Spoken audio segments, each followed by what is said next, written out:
അപ്പോൾ ഇന്നത്തെ മോർണിംഗ് നോക്കിയാലോ. പാല് മേടിക്കാനായിട്ട് പറയാൻ മറന്നു. അതുകൊണ്ട് ഇന്ന് കട്ടൻ ചായയിൽ തുടങ്ങുന്നേ. ഗോതമ്പ് ദോശ ഉണ്ടാക്കാനായി മാവൊക്കെ കലക്കി വെച്ചു. എന്നിട്ട് ചായ കുടിക്കാമെന്ന് കരുതി. അപ്പോഴേക്കും മാവൊക്കെ ഒന്ന് സെറ്റായി വരുമല്ലോ. ബ്രേക്ക്ഫാസ്റ്റിന് പ്രത്യേകിച്ചൊന്നും ഇല്ലാതിരിക്കുമ്പോഴാണ് ഇതുപോലെ ഗോതമ്പ് ദോശയൊക്കെ ഉണ്ടാക്കാറ്. ചമ്മന്തി ഉണ്ടാക്കണം. അതിനുള്ള ഉള്ളി തക്കാളിയൊക്കെ വഴറ്റിയെടുക്കുന്നുണ്ട്.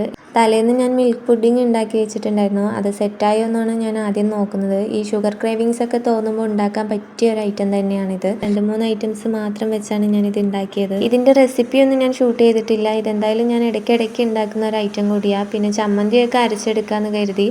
എന്നിട്ട് നേരെ ദോശ ചൂടാനായി നിന്നു. ഇതുപോലെ കനം കുറച്ച് നൈസായിട്ട് 2 സൈഡായിട്ട് മറിച്ചിട്ടിട്ടാണ് ഞാൻ ദോശ ചുട്ടെടുക്കാറ്. എന്നാലേ ടേസ്റ്റ് ഉണ്ടാവും. അങ്ങനെ ചമ്മന്തി റെഡിയായി. ഓരോ ദോശകളായിട്ട് വീണ്ടും ചുട്ടെടുക്കുന്നുണ്ട്. മോൾക്കുള്ള ദോശ കഴിക്കാൻ കൊടുത്തു.